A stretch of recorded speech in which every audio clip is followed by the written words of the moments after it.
All right, ladies and gents, so before we get started, I want to give a big shout out to Joyce because, again, this event would not happen without her.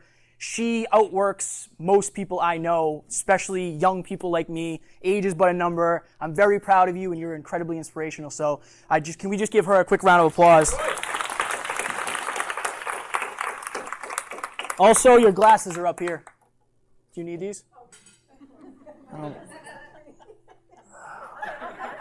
It's not the way. All right. So, ladies and gentlemen, tonight I will be talking to you. Can everybody hear me all right? I'm fairly loud, so I think we'll be all right. I'm going to be talking about cultivating confidence, okay?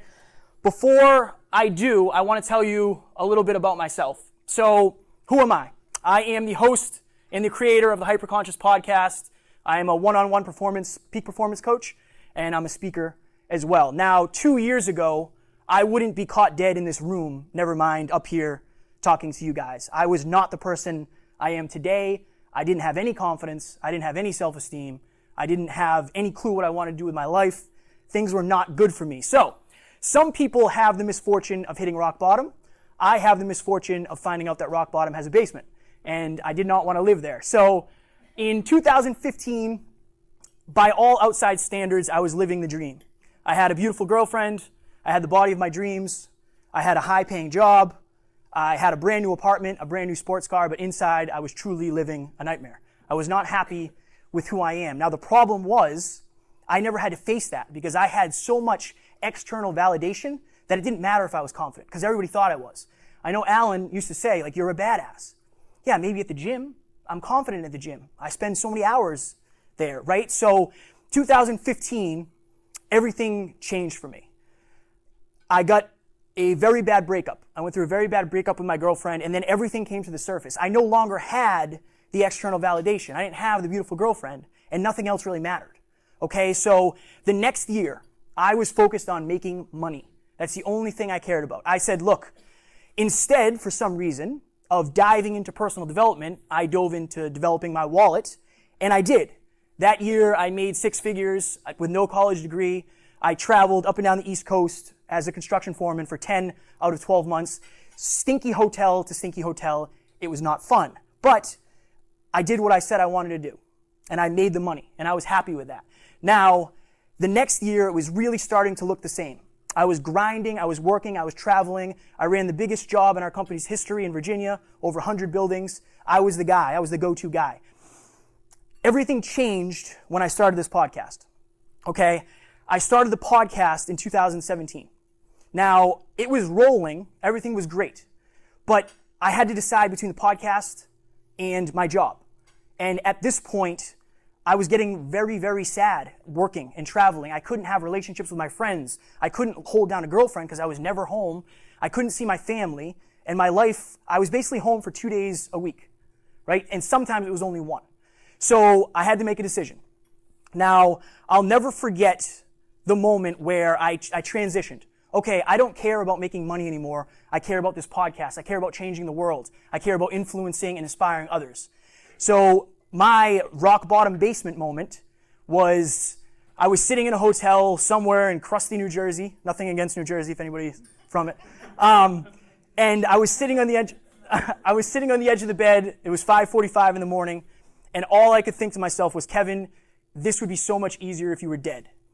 And I'll never forget that moment because it was the worst moment of my entire life, but it was the best moment of my entire life because that's the day I found my purpose. That's the day I found my passion. So, my passion and my purpose is to be the person I needed when I was at my lowest point. Okay? If somebody just reached out to me and said, Kevin, it's all going to be fine. Kevin, other people have gone through this. Then I think that would have helped me. Would I have listened? I don't know. I don't know. But that's my goal. I want to be the person I needed when I was hopeless, when I was helpless, when I felt alone, and when I felt damaged. And ever since that day, so a couple months later, I quit my job. I left my job. I had no plan B. Alan and I went at this full speed. Matt, I live with Matt, my best friend. He supports the dream. So it's been an interesting ride, but it's the best thing I ever did. And that's why I'm here today. I need to be the person. I don't even want to. I do, but I need to be the person that I needed. That is what keeps me up. That's what gets me going. Guys, I am terrified of speaking in front of people. The only reason I'm doing it is because somebody out there needs to hear it. So that's why I'm here today. And I appreciate you guys coming out too, because I don't know, what confidence means to you, but this is out of a lot of people's comfort zones. To come into a room with people you don't know, you might be sitting next to somebody you don't know. I might call on you for a question. That's a whole thing too. So that is what we're getting into here. All right, so as with success, as with love, as with a successful relationship, what does confidence actually mean to you? The definition in the dictionary is full trust, belief in the powers, trustworthiness, or reliability of a person or thing, belief in oneself and one's powers or abilities, self-confidence. I hate when they use the word in the definition, self-reliance or assurance. So my question to you is, what does confidence actually mean to you? Okay? Is it walking up to somebody and having a conversation? Is it confidence in your body, which Alan is going to talk about? What does confidence actually mean to you? I want each and every one of you to think of that. My goal is not necessarily to inspire you or motivate you. My goal is to get you to think. I want you to think about things that you've maybe been hiding from or things that you just haven't asked yourself. That's my goal in this presentation. So why cultivating confidence? Why isn't it growing or gaining? Just like a plant, it's like a seed. It's something that you have to water every single day. You have to commit and say, look, I am going to cultivate confidence, even when it's difficult. I could have turned this down, but I need to do this because I want to be the most confident version of myself. You guys all have excuses on why you don't have to do things, but it's your choice to decide. If you commit to something greater than yourself, I want to be confident for this. You need a reason to cultivate confidence. All right, so Alan and I created this.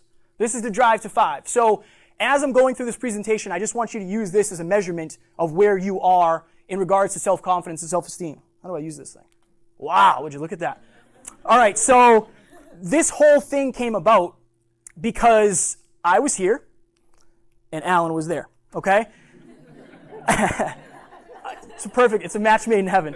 So I had zero confidence. Again, it looked like I had confidence. I was just really good at faking it. I was always afraid to ask for help because I didn't feel like I had any value. Why would you want to help me? I don't bring anything to the table. I was always afraid to start because I assumed automatically I would fail. Pessimistic naturally because, again, I assume the worst. And this is the biggest one, guys. If you're low on the Drive to 5, you need action to gain confidence. You do. Because you're going, and I have a slide for this later, but you're going to tell yourself a story. We all tell ourselves stories. Some of them are right, some of them are wrong, some of them are very wrong, and that's where you get lost. And if you don't take action, you won't get feedback. If you don't get feedback, you can't tweak your approach. So Alan was over here, confident without results. I'll never forget when Matt and I said, Alan, you're fat, you're going to lose your fitness show. And he said, nope. And he got smoked at the fitness show. I felt bad, but it had to happen. But he was confident without results, right? Some would say arrogant, but that's not because he was an arrogant person. It's just that's the way he is wired, right? He didn't think he needed help from Matt and myself, who were both bodybuilders. We'd both done it already, right? We knew. Somebody who's high on the Drive to 5, like a level 10, they might have a perfection bias. Guys, there's no such thing as perfect. If you're waiting to release something until it's perfect, you most likely will never release it. Because if you're over here, you also have a high drive and you're trying to get better. So by the time you're ready to release it, you'll look back and say, it's kind of garbage now because I've learned so much. True? Fact. Very optimistic, sometimes overly optimistic. And just like over here, they need action to be humbled. They need to realize, oh, wow, my shit does stink. I'm not as good as I said I was. I'm not as good as I thought I was. So Alan and I came up with this because this is where you want to be. You want to know that you don't know everything, but you can figure it out. You can figure it out if you try. And you want to be able to take advice. You want to be able to get mentors. You want to release stuff. You want to be optimistic, but you want to be realistic too. Okay? This is my favorite slide. Okay, so number 1, I'm going to give you 5 steps. Get around confident people. If you want to get good at football, who do you hang out with? Football players, right? If you want to get in better shape, who do you hang out with? Thank you. People who work out, right, exactly.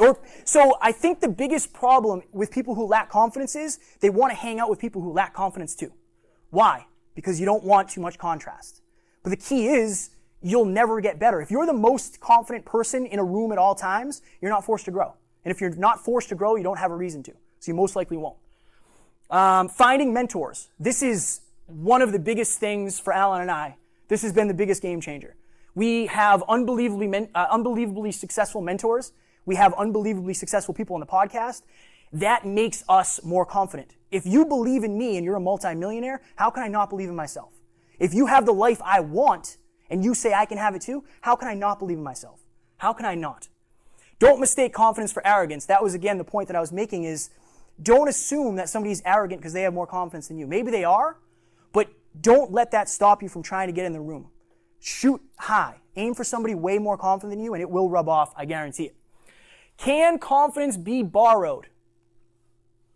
Anybody have an answer? You guys think confidence can be borrowed? Yes? Of course you would answer. Yes? Okay. So I'm going to play this slide, and I want you guys to, and then I'll explain it after. But let's see if I can do this. Oh my good God. Right. Everything's going perfect. Ladies and gentlemen, what are you doing to fear chase on a daily basis? Amy and I are fear chasing. I'm riding an elephant. Amy's riding me, a giraffe. And hold on. Let's see if I can do this. I can. Hammer it. Spin around. Fear chasing. You got to do stuff that makes you uncomfortable because being uncomfortable is the key to growth. This was early in my speaking career. So can confidence be borrowed? You might look at that and say, wow, you must have had so much confidence to ride around the mall and do something that many people wouldn't do. In fact, I almost canceled that event. I almost canceled doing that. So this young lady, Amy, Emily knows her, they're friends. She reached out to me via Snapchat and said, I have a fear of approaching people in public. Guess what? Me too. But I have a podcast that says I'm going to be the most influential person in the world. I have to say yes to this. Okay? So these two here, my Lord again, times two. These two here, can confidence be borrowed and be the most confident person in a situation? Amy borrowed my confidence to get on that zoo animal and drive around the mall. But I also borrowed the fact that I was the most confident person in that situation. I had to. I signed my name on that line and said, look, we're going to go do this. My reputation was there. Okay, this was the beginning for me. After that night, she texted me and said, I just want to thank you because you changed my life. I texted her back and said, guess what? You changed mine too. Because I learned something about myself. I learned that I'm far more capable of what I'm presenting. So that changed my life just as much, if not more, than it changed hers. All right, get familiar. Why do you think you're confident around certain people? Because you are familiar with them. You know what to expect. You know they're not going to judge you. You know what they think. You know how they react to certain situations, right? You're familiar with them. That's why, you're sitting with the people that you know, because it's comfortable. It's certain. You have certainty around it. The key here is you have to remove some uncertainty, okay? When you're starting something new, if you do a little bit of research, it's going to help you tremendously. Don't go down the rabbit hole, because then you're going to find every single bit of research and you might get overwhelmed. But if you were to come up to me and say I want to start a podcast, what do? I would give you a list of a couple things. I had somebody reach out today. Do I need a studio? What equipment do I need? Do I need a name? Do I need an avatar? Do I need all these things? No, you just need to get started. Just get started. That is the key. Okay? Confidence grows with competence. The reason you're confident in certain arenas of your life is because you're competent there. The things that you're good at, you feel confident doing. That's natural. The problem is we focus on those and we don't do anything else. We don't get out of our comfort zone and try to master something else. I'm very good in front of the microphone, podcasting. This is a new arena for me. I will become more competent and confident as I practice. So Clark Kent versus Superman. Why is this on here? I will never forget the day that I told Alan I feel like Superman in the gym, but I feel like Clark Kent in real life. Why? Again, I spent 10,000 hours in the gym. I've been to a gym in probably 10 different states. I went to England. The first thing I did was go to the gym. I've been to gyms all over the place. But I've put my 10,000 hours in there. I haven't put my 10,000 hours in networking or speaking or whatever it is. That's the thing. We have to expand our horizons. We have to try new things. Get familiar with your fears and your insecurities. Alan and I did a course on our website recently about this, okay? Alan looks like he's eating the marker. Not a great screenshot. You're welcome. So there's not a person in here who doesn't have a fear. Every single one of us has fears, okay? For the longest time, I had an unbelievable fear of flying. I was terrified of flying. I didn't want to do it. I used to tell myself a story. This was the story I was telling myself, my limiting belief. I don't care about travel. Travel's not for me. I don't care if I see nice places. It doesn't matter, okay? What you have to do is reverse engineer regret. What is the result I will get if I keep practicing this? I will never travel. I will have regret, and I won't have any experience. I can tell you wholeheartedly, my life wouldn't be nearly the same if I didn't get over that fear. I wouldn't be up here in front of you guys. It just wouldn't happen. It just simply wouldn't happen. We all have those things. This is another one of mine. Being short. I don't like being short. Not a fan. Joyce knows. So for the longest time, it would hold me back. It would hold me back from how can I be a successful speaker? I'm short. Nobody's going to respect me. How can I have a beautiful girlfriend? I'm short. She wants somebody tall. If I did that and I stayed on that track for my entire life, I would have ended up alone with missed opportunities, or, somebody would have came along, but that's not repeatable. That's luck, okay? Everybody sucks at first. I guarantee some of us look like this. Boop. So, it's the cutest thing ever. Confident, Alan told me to delete that, and I said, no, I won't do it. I won't. So confidence comes through evidence, but lack of confidence does too. The more you do something, I knew I should have had it pause at some point. The more you do something, the more confident you're going to become. We already said that. What is your why power? What is your why power? If your son or daughter was stuck in a burning building, you would run in there, right? If there was a $20 bill, you wouldn't. Why power. That's all it is. That's all it is. That's why. The longer you do something, the more competent you will become. Again, we have to understand that you have to start. Something is holding you back from starting. If it's the fear of failure, we can get over that. You will learn as you go. That's part of the journey. And how many of us, when we first got behind the wheel of a car, were good at driving? Any of us? Probably not. You were? I believe that. I believe that. I'll never forget the first time I got behind the wheel of my mother's 2001 Chevy Cavalier, and I thought to myself, my goodness, every single person must be a NASCAR driver, because this is unbelievable. I don't even know how this works. How do I stay on this side of the road? The gas and brakes, the whole thing. Now I drove here and I didn't even think of it. We do things every day that at one point we were terrified of. And fail forward. This is probably the biggest thing that Alan and I preach. You're going to fail. It's part of life. It's part of life. But there's no such thing as failure until it's final, until you quit. When you quit, you don't get another chance. But if you're failing, then you're learning and you're getting feedback. You can make adjustments. It's not the end of the road, unless you choose for it to be. So, this is what I call the Confidence Conundrum. I created this probably like a week ago. Right. So I know it super well. So this is what happens if you lack confidence, okay? It's pretty simple. Anytime you go into an event, how many people knew exactly what was going to happen here tonight? Probably nobody. We were all uncertain. We all had uncertainty of results. If you don't have confidence, uncertainty of results will breed lack of action, okay? Lack of action automatically means lack of results unless it's by luck. And again, luck is not repeatable, okay? When you have lack of results, that thus proves to yourself that I'm not confident. And this is a conundrum. This is where I lived my life for 28 years. For 28 years of my life, this is what would happen. And I would always have stories of why you're not good enough and why you shouldn't go talk to that person.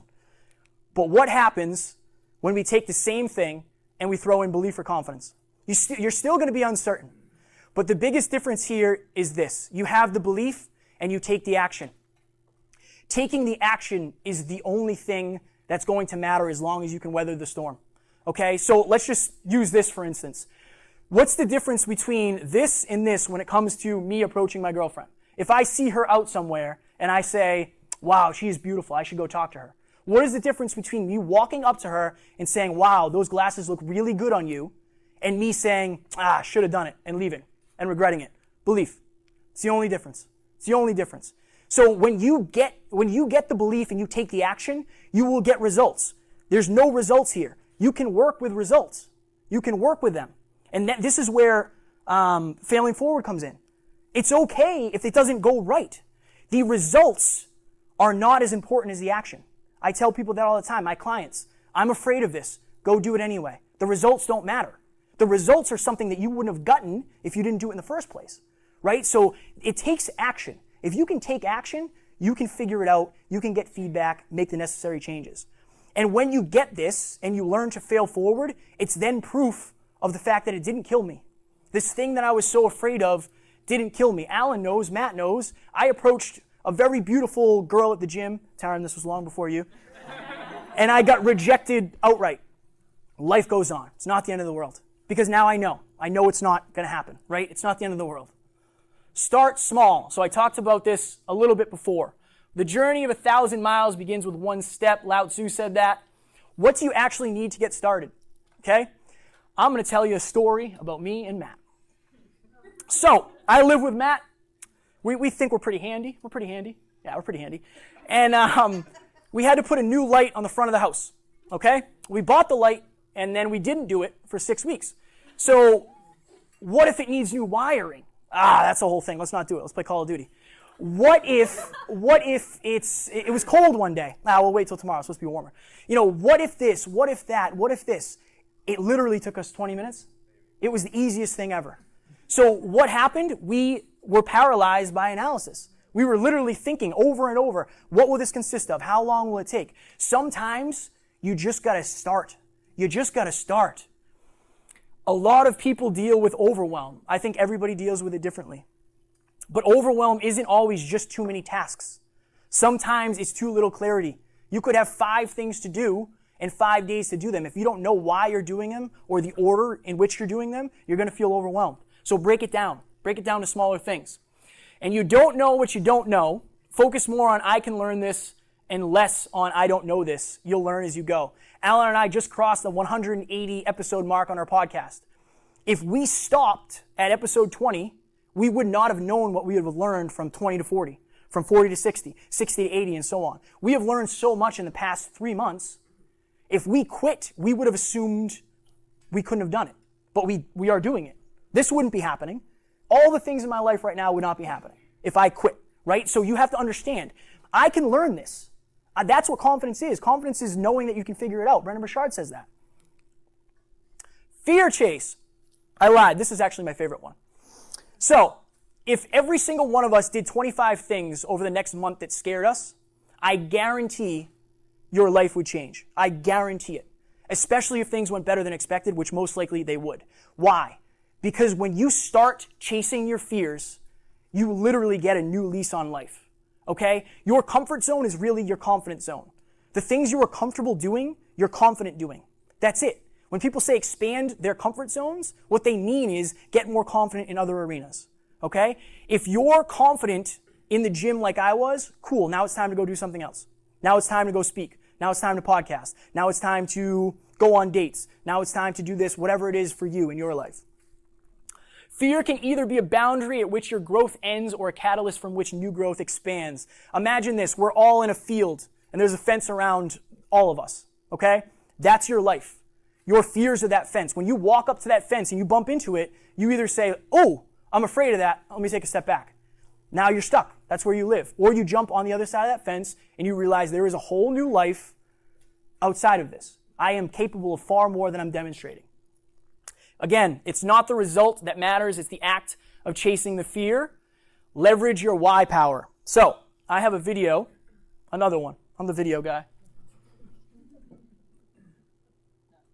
Here we go. I'm going to get it on the first try this time. Look at that. Okay. Ladies and gentlemen, the most surreal weekend of my entire life. Overlooking Scottsdale, Arizona. The realest podcast ever. I can't tell you guys. Look at this. I'm tearing up here thinking about it. I can't even fathom the week I've had. I didn't know I could do this. I didn't believe I could do this. I didn't believe I could do any of this. I didn't believe I was good enough for this. Guys, you can do whatever the you want. Whatever you're willing to Just for the kids in the room. All right, so this was after Alan and I got invited to Brendan Burchard's High Performance Academy. It was in Arizona. I was terrified of flying, okay? We first flew down to Florida to meet up with one of our mentors. I was having constant anxiety attacks. I was laying on the floor in the bathroom thinking I was going to die. And I was okay with it because at least I'm chasing my fears, okay? That was the hardest week of my entire life. It was the hardest week of my entire life. The only reason I was able to get through that is my why power. I will not stop. I never quit is tattooed to me for a reason. I will not stop. I need to accomplish this. My why power is so great that I'm willing to do the things that I'm scared of. I'm willing to do the things that other people won't. I'm willing to stay up all night and work. But it's just because I have the why power. You guys have to figure out what is worth overcoming fear. What is worth gaining confidence? What is worth getting in shape? What is worth starting the business? What is it? It's something for each and every one of us. You just have to figure out what it is. Okay? Is this going to work? The biggest difference, this is my quote, the biggest difference between the person you are and the version of yourself you want to be is your habits. Why does that matter? Because confidence is a habit. Just like fitness is a habit. Just like saving money is a habit. It's not what you do, it's who you become. That allows you to get to your goal. It allows you to get to your dream life. So who do you have to become? I guarantee it's a more confident version of yourself. Maybe it's you walking into your boss's office and saying, hey, I've been really putting in a lot of work. I feel like I deserve a raise. Maybe it's having a tough conversation with a loved one. Look, you made me feel this way, and I want to be open, honest, and vulnerable with you. Okay? It's something for everybody in this room. Everybody has a different habit that they need to build around confidence. I cannot tell you what the chances of you succeeding at any endeavor are. I can't. But I can tell you 100% that it's 0 if you don't try. If you do not try, nothing will change. And it's harsh at times to say that, but sometimes it's what you need to hear. It's not going to change by accident. And if it does, you're not going to be in control of it. It's not repeatable. We are all going to end up somewhere. I truly, truly, truly want each and every one of you to end up where you choose. Okay, a lot of us are living by accident, just meandering around, bumping into things and saying, well, that doesn't fit, that doesn't fit. I want you to live on purpose. When you start living on purpose, you start doing things for the right reasons. You start helping others. You start living for a greater purpose, right? Stop living by accident and start living on purpose and decide where you want to end up. Brian Tracy quote, Alan will respect that. Confidence is a habit that can be developed by acting as if you already had the confidence you desire to have. I do not believe in faking it till you make it. I think it's a dangerous game. Because what they don't tell you is the pain associated with growth. It's not fake it till you make it. You just have to keep practicing. Practice makes progress, not perfect. All right, so my questions for you. When you leave this room tonight, I would like you to ask yourself these 5 questions. Who has the level of confidence I desire, and how can I get around them? Mentors, friends, family, bosses, whoever it may be. What are my blind spots? What are the things that I'm afraid of that I am hiding from? What are the things that are really holding me back that I need to look and face head on and make changes accordingly? What are my whys? I told you my why. To be the person I needed when I was at the lowest point. Also to have the most successful podcast of all time, not just for a life of freedom for myself, but to prove to countless others they can have whatever life that they're willing to work for. So what is it for you? Is it a child? Is it a future? Is it a husband? Is it work? Is it a charity? Whatever it is for you, you got to figure that out. Is this something I'm willing to learn? Again, it's not I can't figure this out. It's I can learn as I go. So is it something that you're willing to put in the effort on? And what can I do every week to fear chase? Guys, I firmly believe this is the most important thing. I genuinely do. I do things all the time that I don't want to. I genuinely don't want to get on a plane, but I have to. I don't want to have tough conversations, but I have to. We're going to Toronto next week to talk to one of the most successful entrepreneurs in the world in person. I'm terrified. I've never been to Toronto. I don't know how to read those signs if they're in French. I don't even know. You know? And we're going to rent a car. I got to tell them I'm taking it out of the country. Yeah, I'm nervous about all of it. What's up? You have to say Toronto. Toronto. Thank you. I appreciate that. Okay, that's it for me, guys. All right, so if you're looking for one-on-one mindset coaching, you can email me, kevin@thehyperconsciouspodcast.com. We just started a private Facebook group, Hyperconscious Nation. So we're trying to grow a group of people who are like-minded, who want to get better, who want to evolve, and they want to help others, most importantly. And then that's me there, right there. That's me. And there's Alan over there. So the Hyperconscious Podcast, you can find us on Apple Podcasts, YouTube, Spotify, and SoundCloud. We talk about all of these types of things. We have the most successful entrepreneurs in the world on to talk about, again, pull back the curtain. I want to know what really made you successful. I don't want to know about like the stuff that people, talk about all the time. I want to ask the real questions. And I think that's it for me. Thank you, guys. I didn't hit the timer, so I don't know how long it was. Also, thank you to Joyce for setting this up. Thank you so much. Now, for all of you, if you have any questions after this is going to be heavy content. I'm trying to condense 4 years of fitness knowledge into 30 minutes. It's definitely going to be more than 30 minutes, but I've got the timer going. So the slide deck we will make available to anyone who joins the Hyperconscious Nation. We're actually recording this, and I also have this mic. I'm mic'd up too, so don't worry if you miss some stuff. But I'm going to go quick, and I'm going to dump everything I've got on you guys.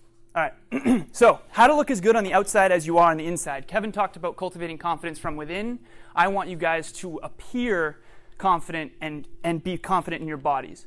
So today, be selfish. This PowerPoint is going to make it seem like it's about me. It's not. It's about you. I want you to be selfish today. Learn as much as you can, because if you fill your own cup, you can use that to serve the world. Give a man a fish, feed him for a day. Teach a man to fish, you feed him for a lifetime. The fitness industry is trying to give you fish, but it's not teaching you anything. And that's the problem. I want to teach you how to actually execute. The person who knows how to do something will always have a job. The person who knows why to do something is always going to be their boss. You've probably heard that quote before. I want you to know why to take action and what to do. How many people in here want to learn how to fish when it comes to fitness? Create the physique of their dreams. There we go, a little engagement. All right. So who am I? My name is Lazaros. I'm a podcaster. Speaker, fitness model, all that kind of stuff. That's what I do. It's not who I am. But what I can tell you is this. I'm going to tell you a quick story. So I was up in New Hampshire probably 3.5 to 4 years ago, and I was in a car. This is the man that I used to be. Drank too much and too often, did not take my health seriously.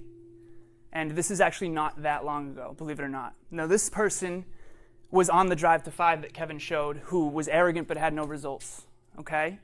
Now, I was up in New Hampshire, and I'm driving to TGI Fridays with my little cousin in the car, and I came to a thruway fork. The road stayed right. I thought it stayed left. I didn't yield. And I saw a lift-kitted truck in front of me with the brightest lights I've ever seen, and I thought that was going to be it. Now, for those of you who don't know me, I lost my father when I was 2 years old in a car accident. I was 26 years old, and this shook the snow globe for me. This was when I became hyperconscious. Because you ask yourself the tough questions when you lose a loved one or a pet or almost your own life. Kevin's moment was the suicide thing in New Jersey. That's when you question yourself. How fiercely did I love? How courageously did I chase what I believe in? There's a book by Bronnie Ware called The Top 5 Regrets of the Dying. If you've never read it, please do. She worked in hospice to take care of people that were terminally ill. I found this book after the snow globe was shaken, and basically what she realized is her real job was to listen. And everyone said, I wish, I wish, I wish. I have a flashcard in my pocket with the top 5 regrets of the dying. Number 1 is I wish I lived a life true to myself and not what others expected of me. Okay, so many of us are seeking external validation instead of doing what's in our own heart. And I want to stop that for all of us today. Okay, so that was a wake-up call for me. Snow globe got shaken. Everything I thought I knew, I had to reconsider. Post-traumatic stress disorder is something that we talk about a lot, but I don't think we talk enough about post-traumatic growth. So whether it's the bed in New Jersey considering suicide, like Kevin just mentioned, or me getting in that car accident, realizing that my father lost his life at 28, and that almost just happened to me, that could have been it. I had to reevaluate my life. This is the phoenix from the ashes type of thing. Okay, don't wait till it's too late to take your health seriously. This is a big deal. If you treat your life casually and your health casually, you could end up a casualty.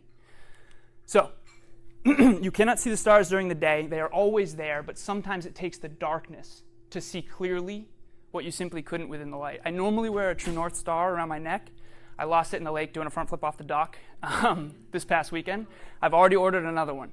But that's a reminder to me, I want to be the brightest star in the sky for when people are in the dark, they're going to see me. They're going to see fitness. They're going to see inspiration, motivation, education. They're going to see Kevin. They're going to see the podcast. People who come to us are the ones in pain. So I made a decision that day. Never again am I going to do what others expect of me. I'm going to do what's in my heart. I'm going to actually be a model. I'm going to actually be a speaker. I'm actually going to chase my dreams. Okay, I want today to be that day for you. And that's my goal, to persuade you to stop doing the normal and to start living your best self. So why am I here? Not to entertain you. I'm here to educate you. And I'm not here to tell you what you want to hear. Most of what I say is not what you want to hear because fitness is so damn hard. And the whole industry is trying to tell you it's easy to sell you something. So I'm going to tell you what you need to hear. This is the fitness industry. There's always a pill or a quick fix or a 21-day challenge. All of that stuff is gimmickry. There is no short road to the physique of your dreams. Health is every day, and the rent is due every day. So, what makes the difference between this person, who was miserable, and again, like Kevin, no one knew it, and this person, who inspired his entire family and all of his friends with his hard effort? What's the difference between this person and this person? That was taken this weekend, actually. Great day. And that's Bianca. Alan A. was unhappy, unhealthy, unattractive, weak, incapable, no self-discipline, no self-esteem, no work ethic, and no standards. I empathize with anyone in here who is not happy with their body because I know what it's like, and it sucks. I'm now happy, healthy, attractive, strong, capable. I have self-discipline, I have work ethic, I have high self-esteem. I didn't before, even though everyone thought I did because I was on that end of Drive to 5. How many people in here are sick of being person A and actually want to take their health and fitness seriously for the first time maybe ever? And I know this is heavy stuff. Oh, come on, raise your hand. Let's go. Okay, so the truth is incontrovertible. Malice may attack it, ignorance may deride it, but in the end, there it is. This is Winston Churchill. Now, the world is showing you the physical, the results, but they're not showing you the mental, emotional, and spiritual things underneath that create the physical. And the fitness industry and marketing is showing you all of the physical, but they're not showing you the strategies, the emotional mastery, and the faith. To me, faith is belief in something you cannot see yet. When I was that person who drank too much and too often, I saw this physique that I have now. I want you to see something and believe in it so strongly that you're willing to actually take action toward it and then adjust along the way. So, whether we are aware of it or not, all success that you see on the outside is actually a byproduct of something far deeper. If you want to change the fruit on the top of the tree, which the whole world is bombarding you with, especially the fitness industry, then you have to go to the root and actually learn how to do it. That's why I'm here. Okay. How can you expect to do well if you don't feel well? Now, this is one of the most important concepts I've ever learned in my life. This is what I refer to as the upward spiral of success or the downward spiral of failure. And this is very similar to what Kevin described about those two cycles. Now, I do realize it looks like I did this in crayon, so I apologize up front, but this concept is the whole game. So, state, if you wake up in the morning feeling like $1 million, you're going to tell yourself empowering stories. And then you're going to have good strategies, you're going to take more action, and you're going to have better results, and then that's going to change your state. So who here has ever woke up in the morning hungover? Never. Okay. For me personally, when I wake up hungover, I wake up feeling like crap. How productive are you that day? And this is nothing against alcohol, but if you have disempowering states, you're going to tell yourself disempowering stories. You're not going to strategize. You're going to take less action. We've all stayed in bed all day after hungover. You're going to take less action. You're going to get less results, and then that's going to reinforce you having a negative state. Here's the problem with fitness. The old person that I used to be, even on a good day, maybe my 4 now of peak state was my old 10. My worst day today, I feel better health and physiologically than I did at a 10 back then. Imagine what you could do with that in every area of your life, how your relationships would be, your intimacy, all of that stuff.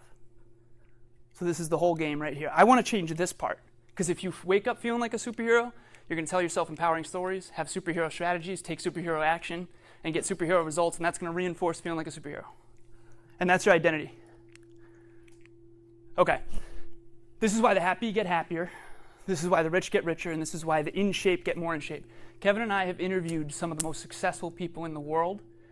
The most important thing for us is that they have a big heart and they care about others. But I can tell you for sure that this cycle is something they have momentum on. Not always in fitness, but certainly financially. Okay, the top 3 reasons why your health is everything. Reason number 1, without it you have nothing. So I don't know if anyone in here has ever been ill to the point where they couldn't function. But if you've ever been there, it's a very powerless place to be. It sucks. It's the worst. I remember I was out for 2 months in high school, and I was still trying to get straight A's, and I had to quit all my sports, and it was one of the most depressing times in the world. Now, in hindsight, I look back and I realize my state was disempowering. I was telling myself disempowering stories. I wasn't strategizing and taking action, and then I was reaffirming my own belief that I suck. Okay? Now, you don't have to go to the gym. You don't have to be in shape. No one has to. You get to. We have friends. Where's Kevin? Is Kevin in here? Oh, Kev, what's up, man? We have people who've come on the podcast, Isabella Picard, Eric LeGrand. They're paralyzed. They can't go to the gym. So we don't have to, we get to. So I'll tell you a quick story here. So this is my ex-girlfriend, Jenny. We were in New York City last year. I took her there for her birthday. Great night. Everything was good. We had a little tiff because we were in this back alley that I thought was dangerous, and I was in an unresourceful state. We had a little tiff. The next morning, I wanted to go to the gym to get back into a peak state. And I'll never forget, I was trying to PR in squats, and right at the bottom of the lift, my knee almost gave out. And I knew I was like, oh, I almost just messed things up. I went from dissatisfied, frustrated, and pissed off to, oh my God, thank God I can lift. In an instant. I went from, I have to be here, to I get to be here. And all that changed was my perception. So that's something that I think is absolutely critical. Okay, so I have a flashcard in my pocket right now that always says this, and it's a note to self. Never forget that someone is in a hospital bed right now begging God for the opportunity that you have in this moment. We don't have to go to the gym. We don't have to eat healthy. We don't have to take our health seriously. We get to. And if we shift that, we will stop. I always say this. If you're grateful for your gifts, don't just say it. Prove it by developing your gifts. Reason number 2, you are a walking billboard. People don't like this one. I told you out of the gate that some of the things I'm going to say you might not want to hear, but it is true. There's confidence. I picked this specifically to follow Kevin. But there's something called thin slicing. So there's a book called Blink by Malcolm Gladwell that talks about our brain's ability to do thin slicing. In other words, we can make snap judgments very, very quickly. And at the beginning of a first impression, and that's the next part, that's a different story. You only get one chance at a first impression. And my question is, what is your appearance saying about you? I have nothing but empathy for people who are not thrilled about their appearance. Okay? I wasn't either. But at the end of the day, people are judging you, at least at first, by your appearance. And I'll tell you a quick story about that. So this is Small City, Big Dreams. Kevin and I went to this 2 weekends ago or 3 weekends ago, something like that. And I was told, we were basically supposed to interview someone on stage. And it was going to be a panel. And I'll never forget, I met this man, and I was told he was a super successful entrepreneur. Now, from my standpoint, I went up to meet him, and he was successful in his business, but it looked like he hadn't taken care of himself in years, never hydrated, basically looked like he just woke up, hadn't showered in weeks. And I remember telling Kevin, like, health and fitness and self-care is so congruent and important to me. I don't know if I can interview this man on stage about success. If you can't take care of your own body, how are you supposed to be the epitome of success? We have to lead by example. So you are a walking billboard, and I think that that's super important. You only get one chance at a first impression. Leadership. This is the big one, okay? Who in here has someone in their life who you wish would take better care of themselves? Okay. People will never do what you say. I talk a lot. People will never do what you say, but they will always, almost always do what you do, especially children. They're so impressionable. We all rub off on each other. If you want to make positive change in your loved ones' lives, lead by example. This moment changed my life. So I went to the Boys and Girls Club. Power Crunch sponsored it, and I will never forget when I walked in and there was all these kids that were so excited for fitness. They saw me, and they were so pumped to lift weights and to learn about hydration, sleep, nutrition, training, mobility. They were so excited to learn about health and fitness. And the only way we're going to inspire kids is by having the results that they think they want. Okay. The top 3 concepts you must implement to win in fitness. Here we go. Concept number 1, your goals must be specific. So I'm going to call out one of my friends, Matt Ryan. What is your current weight, my man? What is your goal weight, my man? He did not know I was going to do that. What I wanted to prove is there's a reason Matt looks like that. Specific goals are what matters. I could do the same thing to Kevin. You have to have a specific goal. And that's why Matt looks like he does, and some people don't have their dream physique like he does. So, and what's the time frame you want to do that in? A couple weeks ago. Okay. Got me. A couple weeks ago. Perfect. Yeah. All right, so concept number 1, your goals must be specific. This is what I call the magic formula. So we all have this reticular activating system in our brain. So I just bought a Subaru Legacy. Now Subaru Legacies are everywhere. My brain thinks it's relevant. My point is this. Jack Sparrow, when you're holding the compass, it goes to your heart's truest desire. If you pick a dream physique in advance, the person's places and things to help you get there will show up. I'm telling you, it's like a hack. Kanai, a commitment to constant and never-ending improvement. What if you know exactly what you want and you commit to never stop improving until you get it? And then you never quit. Like Kevin, never quit kid. What's the inevitable result of that? Your dream physique. Okay, so you have to pick a target, and we'll get into that. How hard would it be to do a puzzle when you never saw what it was supposed to look like? How do you put puzzle pieces down when you don't even know what the vision will be?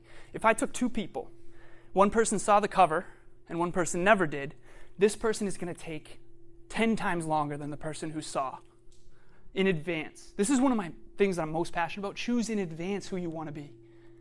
You have to. It's the way our brain works. Okay. I put this on my phone background. So this was me, actually 3 years ago, not 2, because this is an old slide. So this was me 3 years ago, right here. Or no, this was me 3 years ago. I'm sorry. This was me 3 years ago. I put this on my phone background when I looked like that. And people in here know that. I got made fun of for 2 full years. Wait, what are you? You got a dude on your background? What is that about, man?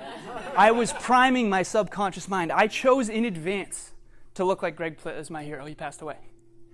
And look at how close those are. If I didn't do that, no chance. This is how I knew I won. Actually, Mark, he said, only you would have you on your background. I was like, yes. I was like, I won. I did it. He mistook me for Greg Plitt. So that's my point. Choose in advance the body you want. Find someone you admire. Be inspired. Okay. You are your associations. Now, this is interesting. This was scary when I first did this. You are the average of the 5 people you spend the most time with. We've all heard that Jim Rohn quote. These are the 5 people that I spent time with during that time. Okay, Matt's on there. Maddie, double trophies. Kevin's up there. I don't know if you noticed. He's kind of small.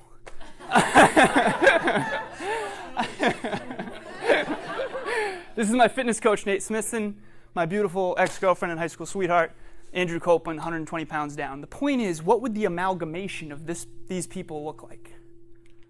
And there I am. My associations prior to being like this, there are people in this room who know what I used to look like and be like. I am different now. And it's my associations. I owe everything to them. This man especially taught us everything we know on fitness. Everything I'm teaching you today was this guy right here. He did the hard work. So mentors are everything. Okay, homework. So you can choose to do this if you'd like. I do this with my clients. I have a client in the room, Emily. Shout out to you. Write down the top 10 people who have your heart. Rate them on 2 things. The dedication to their fitness goals and their physique. You can be hardcore about this, okay? You are going to realize that the average of those 10 people is your exact rating for yourself. Guaranteed. So, concept number 3, habits. Okay, here we go. You are what you repeatedly do. Excellence, therefore, is not an act, but a habit. Kevin talked a lot about this. If you don't take action, it doesn't matter. We can all have big, pure hearts, but if we don't act, it will not manifest. This this is in New York City, and the horse wanted nothing to do with me. We're all on the horse of habit. Mentally, physically, emotionally, and spiritually. Our habits day to day are creating who we are every single second of every day. The neuroscience has proved this. We are on the horse of habit. The only question is, where's that horse taking us? It's not what you do once in a while that matters. It's what you do every single day. When I asked Matt his exact weight, how many people could tell me your exact weight right now? Emily, you don't count. You're a client. Okay, nice. Strong work. Okay, we're going to get into measurement in a minute, but it's what you're doing every single day to stay on track that's going to ultimately matter. Again, I apologize for the drawings here. Trigger, behavior, reward. There's an Oreo across the room. I love Oreos. That's my trigger. My behavior is to walk over, eat the Oreo. My reward is the sugar high and the dopamine hit I get when I do it. That creates a habit. Here's the problem with habits. And we all know this is true. We don't like it, but it's true. Bad habits are easy to create and hard to destroy. Why? Because the payoff comes right away. The reward is right there for the chocolate cake. The ice water doesn't come till later. Good habits are so hard to create and so easy to destroy. Okay, 3 common traps that you must avoid to achieve your fitness goals. Now, this is fitness specifically. Trap number 1, immediate gratification. This is a big one, especially nowadays. We want what we want when we want it now. Amazon, 1 click. It's to my house in 2 days. Immediate gratification is an epidemic. Have you guys all heard of the marshmallow test? They put kids in a room, and whoever could delay gratification the longest, 10 years later, was super successful. This is my biggest secret. I delay gratification so well compared to what I used to because I know it's going to pay off. Be the tortoise. Consistency is my favorite word other than legacy, but consistency is so important. Picture a marathon, right? Everybody's so gung-ho out of the gate, but at the finish line, it's just one person after another.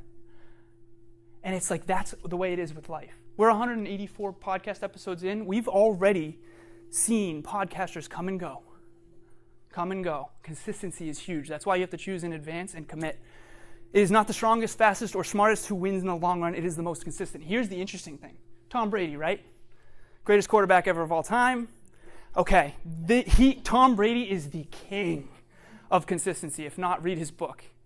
9 hours of sleep a night. His habits are the reason, I'm telling you. The problem is, it appears to be the strongest, fastest, and smartest. Why? Because the most consistent person eventually becomes the strongest, fastest, and smartest. And that's the only time we see them, decades later, with the overnight success. Okay. This is a big one. It's an apple a day to keep the doctor away. It's not 7 apples on Sunday. Who's guilty of this one? Right? I'm going to meditate, but like 3 hours on Sunday. Right? Same deal. Trap number 2, feelings versus choices. This is interesting. We interviewed someone named Coach Bird on the podcast. World-class coach, 7-time world champion with one of the high schools that he coached. Was it high school or college?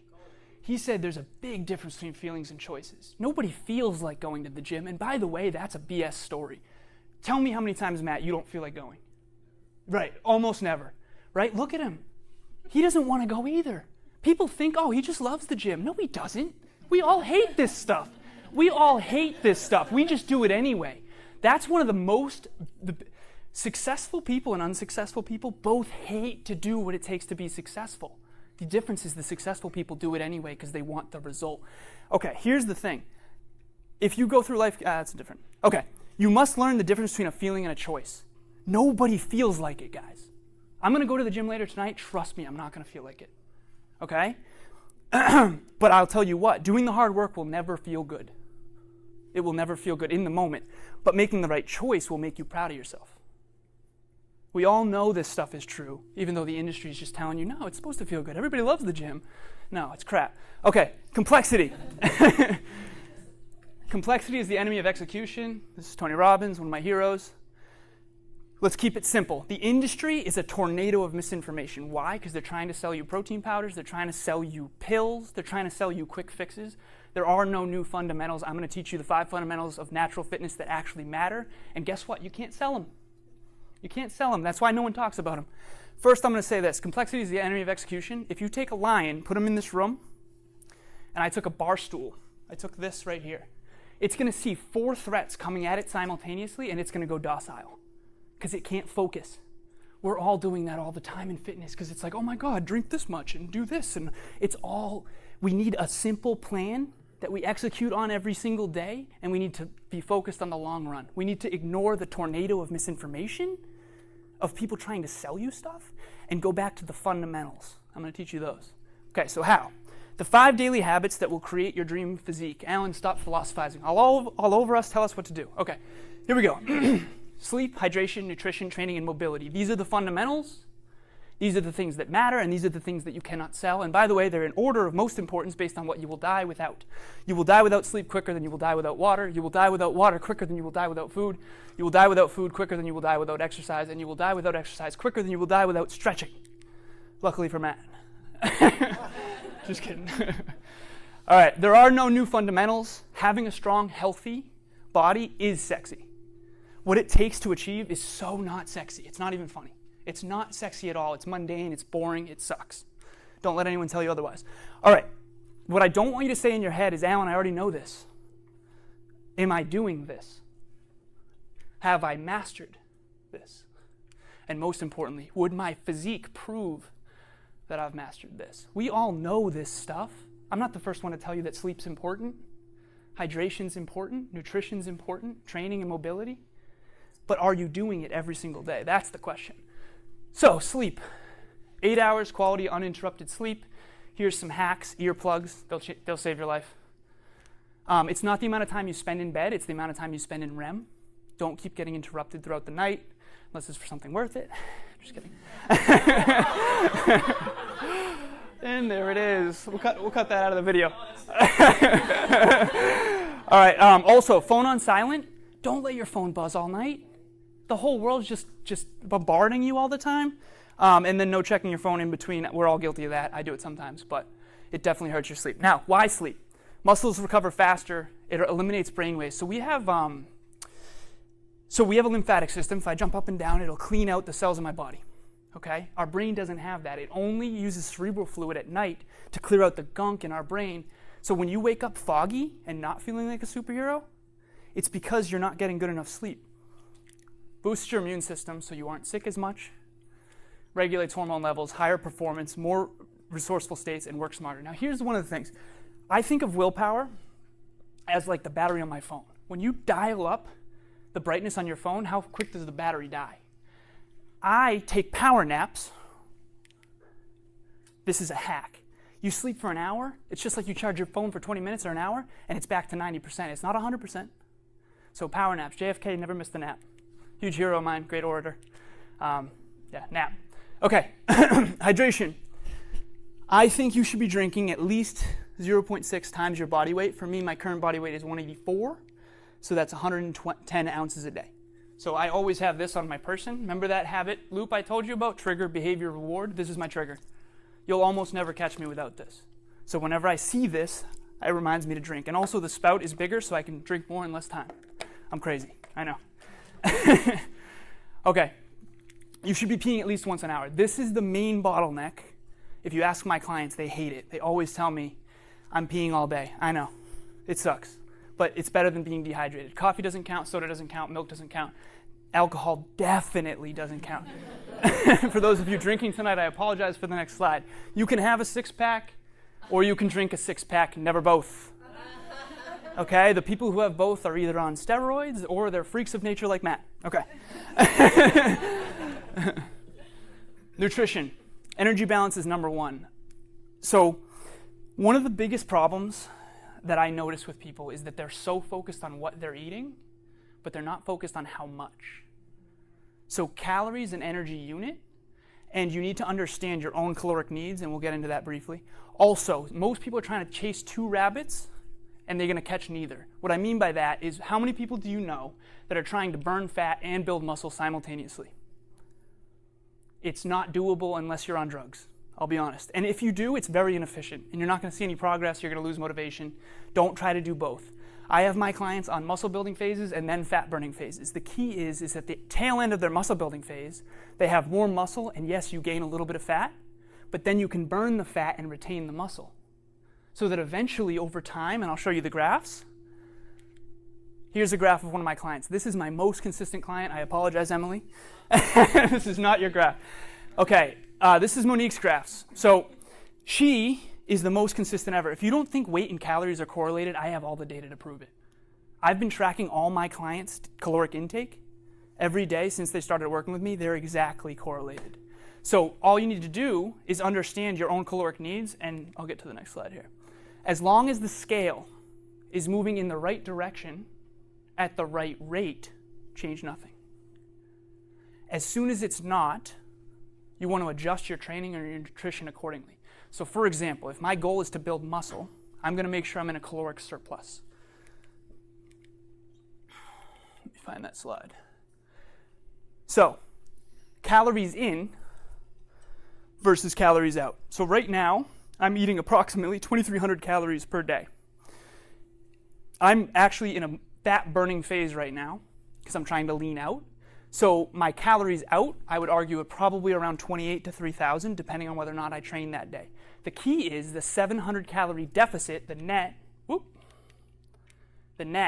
is greater than 0, then you're weight gaining. If it's less than 0, you're losing weight. So I'm 700 calories lower than my body burns in a given 24 hours. Therefore, I'm always going to lose weight. All of the people that you saw on those slides that were in shape do this. If you don't know your caloric intake daily, it's like trying to become wealthy without tracking your bank account. Okay?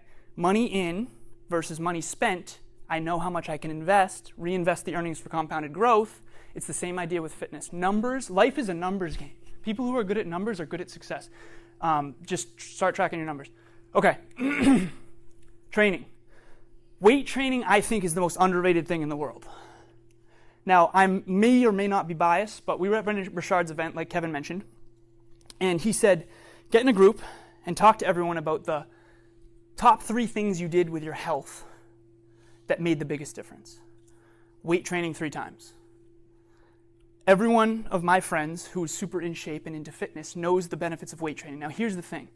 Person A and person B. If person A weight trains to burn 500 calories versus person B does cardio to burn 500 calories, the person A is going to retain more muscle. If me and Emily, you mind if I pick you out? If me and Emily were to walk a mile, I'm going to burn almost twice as many calories as her in the same time, at the same pace. Do you know why? Okay. Muscle mass, it's like investing versus savings account. Okay?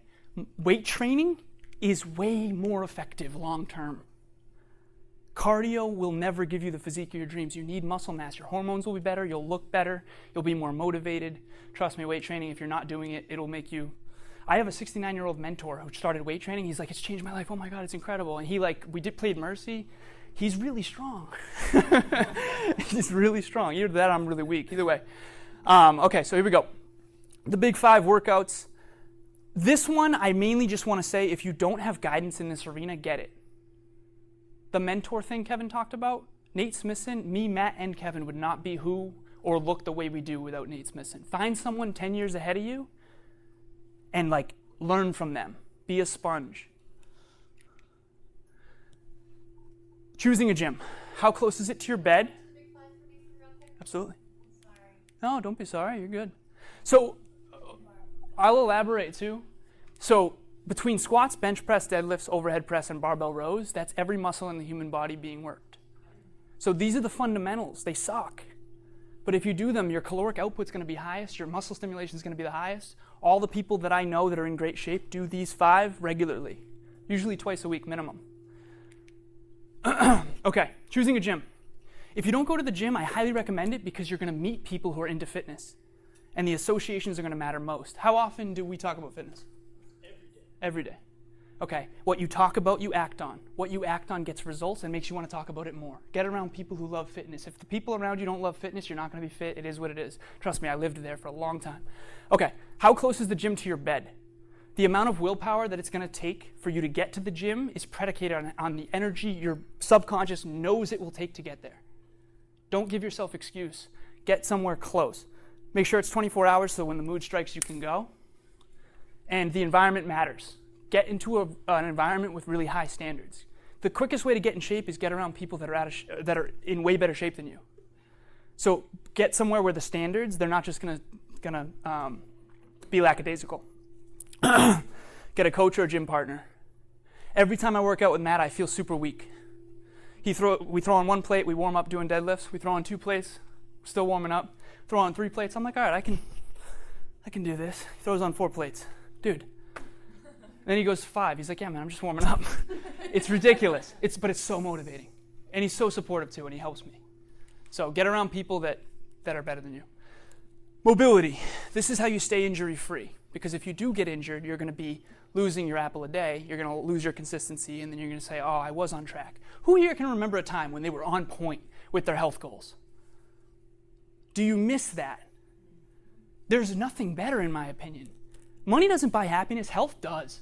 Health does. It really does. I'm so passionate about this. Okay, so mobility is going to keep you mobile, and it's going to make sure you don't get injured so that you don't fall off your consistency. How am I doing on time? 36 minutes. Okay, good. Why mobility? Injury prevention, less aches and pains. You're going to feel better, increases blood flow, increases performance so you can keep up with Matt. Faster recovery, promotes muscle growth. You must have consistent feedback. Now this, some people don't like. Peter Drucker, if you know him, what gets measured gets managed. How often are you checking in with something? Okay? Progress pictures. How often, so Kevin and I have an advantage because we're on camera all the time. A lot of people think that people in Hollywood are in shape, and that's why they're in Hollywood. I'm telling you they're in shape because they're on camera, and they see it all the time. We can't slide. As soon as we slide, we're like, oh, jeez, man. Have you ever been at a party, someone tagged you on Facebook, and you went, oh my God, is that me? I've been there so many times. The consistent feedback. Do it for yourself. Get a coach. They'll hold you accountable. 3 critical numbers that I track my clients every single day. They wake up in the morning. First thing they do, before they eat, after they pee, they step on the scale. Emily, you can attest to this. They send me that number. They also send me their previous day's calories, and they send me their previous day's training. So if they're not losing weight at the right rate, all I do is tell them to train more or eat less, or a combination of both. So we're always on track because we're always measuring it. Imagine a wealthy person who never checks their bank account, right? It doesn't happen. So you have to, this is the same idea. You will never change your life until you change something that you do daily. This is my big 5 to thrive. So all of the philosophizing that I did today, I know it was heavy, I know it was a lot, comes down to 5 things that if you did these 5 things every day, you would have your dream physique, no question. And then people would be like, what happened? What are you doing? What kind of fitness plan did you get on? And you'd have to say, honestly, it's the accumulation of the small, seemingly insignificant choices that I made every day for the last 10 years, or 5 years, or 3 years. Most people want it in 3 months. It's never going to happen. The body transforms naturally. It takes a long, long time. How long have you been doing fitness, Kev? Oh, God. 12 years. Right. Consistently? 6 years. Matt, how long have you been weight training? Okay. I have been consistent for 4 years, and this is just the beginning. You guys can do it too.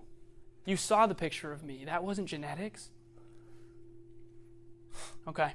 8 hours quality sleep, uninterrupted sleep. Drink 0.6 ounces of water per day per pound of body weight. Don't drink all of it during your gym session and then only like 20 or 30 ounces later in the day. Hit your daily calories and macros as closely as possible. Now this, you can guess at first, see where the scale moves, and then increase or decrease it accordingly. So for example, if you just say, okay, I'm going to eat 1,600 calories today, and I'm going to do that for 1 week. If the scale in that time doesn't go down, then it means you're either even or in a caloric surplus. So then you just drop it to 15. And then eventually you drop it to 14. And then to 13. What most people do, unfortunately, is they say, that's it. That wedding's coming up or New Year's is coming up. That's it. I'm going to go from not tracking at all, eating high calorie foods to now chicken salads. And they go from 2,200 calories a day down to 12. Their body freaks out. They lose a ton of weight in 2 months, and then they get it all back 2 months later because there was no metabolic wiggle room over time that they did incrementally. You have to have a system. That's really what I'm trying to get across. You have to have a system and get around people who have a system so that you can stick to the system. Weight train for at least 30 minutes a day. This will change your life. You'll feel better. Your hormone levels will be better. You'll feel like a superhero. Do yoga, stretch, or foam roll at least 15 minutes per day. Unless you have a masseuse, in which case you can skip all that nonsense. But this is the big 5 to thrive. And if you do this every single day, it will absolutely change your life. So how do I track my caloric intake? I just explained that. I'm going to say a poem that Les Brown, it's one of my favorite poems of all time. He says this: if you want something bad enough to go out and fight for it, to work day and night for it, to give up your time, your peace, and your sleep for it, if all that you dream and scheme is about it, and life seems useless and worthless without it, if you'd gladly sweat for it and fret for it and plan for it, and lose all your terror of the opposition for it, if you simply go after that thing that you want with all your capacity, strength and sagacity, faith, hope, confidence, and stern pertinacity, if neither cold, poverty, famish, or gaunt, nor sickness or pain, or body and brain can keep you away from that thing that you want, if neither darker than grim, you besiege and beset it, with the help of God, you'll get it. The thing is, you cannot treat this stuff casually anymore. Everyone wants this, but do they want that? Guys, it does suck. And that's the one thing I'll tell you. If you want that, you have to want this. I do not wish for you to have an easy life, but a deeply meaningful one. I do not wish for you to take the common path, but the challenging and far more rewarding one. And I do not wish for you to do what makes you happy, but rather to do what makes you great. Because what makes you great is going to make you happy. Thank you, Joyce.